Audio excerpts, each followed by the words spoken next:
Hello and welcome to She Rises. This is a podcast for Christian women who love God but are tired of living in survival mode and want more than another promise of peace.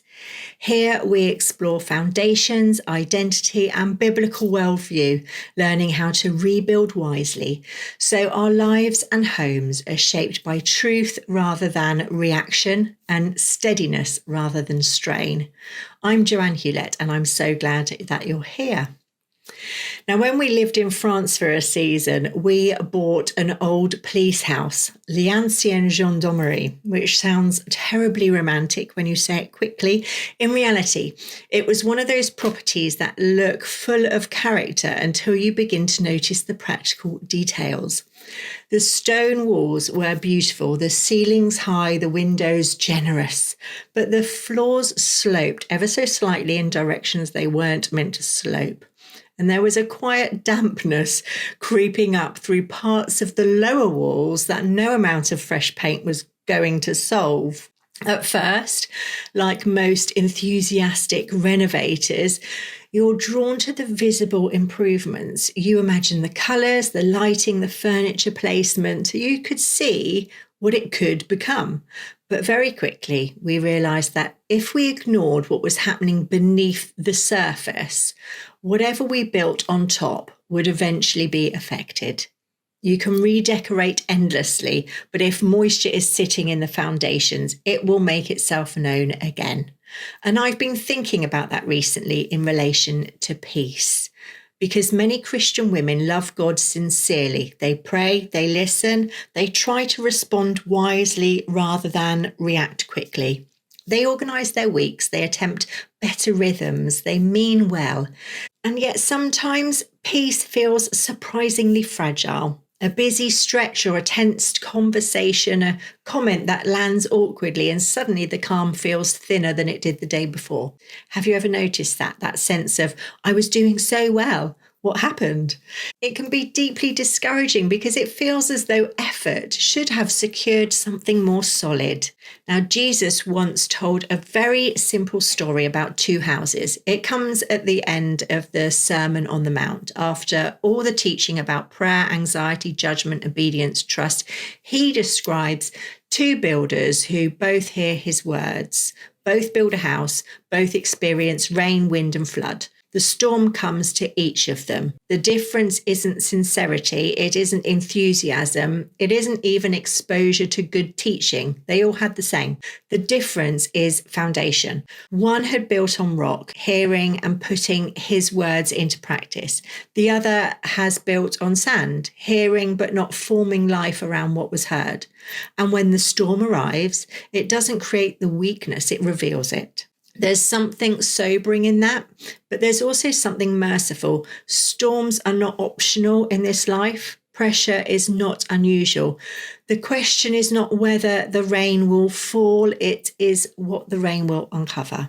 And I wonder whether some of our frustration with fragile peace isn't about how hard we're trying, but about what we're building on. It's entirely possible to become very skilled at decorating your life. You can refine your routines, adjust your tone, improve your time management, learn new strategies for calm. None of these things are wrong. In fact, they're often very wise. But if there is tension in the structure underneath, cosmetic improvements won't remove it.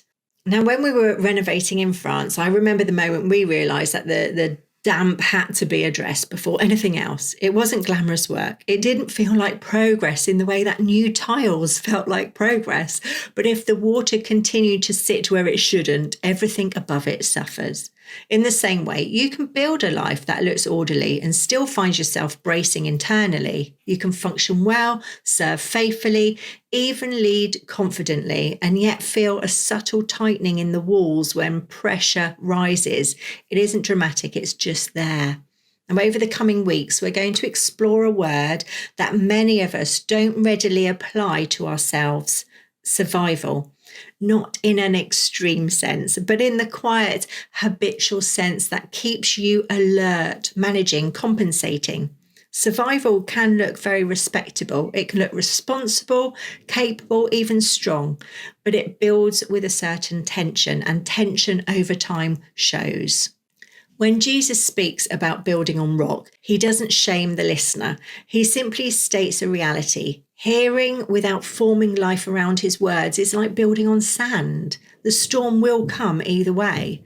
So if peace keeps slipping, perhaps the issue is not that you're failing. Perhaps it's that God, in his kindness, is exposing what needs reinforcing. That can feel uncomfortable because exposure always does, but it's far better to strengthen foundations while the house is still standing than wait for it to collapse.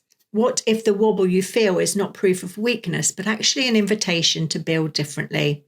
That is where this new series is heading, not toward more effort or adding habits for the sake of it, but towards examining structure. What shapes our reactions? What have we assumed is solid that may in fact be shifting sand? What does it really mean to hear Christ's words and quietly, steadily shape our inner architecture around them? Because perhaps we don't need a prettier room. Perhaps we just need reinforced walls. And that's not criticism, it's hope. So this week's gentle nudge is not to challenge anything yet, but just simply observe. When something unsettles you, a comment or a delay or a child's resistance or maybe a piece of news, notice your first internal movement. Do you brace? Do you rush to fix? Do you withdraw? Or do you begin to over-explain? No judgment, just curiosity. Storms reveal the structure. Let them show you what might need strengthening. And if you begin thinking, yes, I do need to do some work, then the Rise and Restore course is ideal for this series. It will help explore faith, identity, emotional healing, boundaries, and rebuilding inner steadiness in a way that many women use alongside this podcast, simply as a place to go deeper with what's already stirring. And podcast listeners can use the code podcast for 25% off.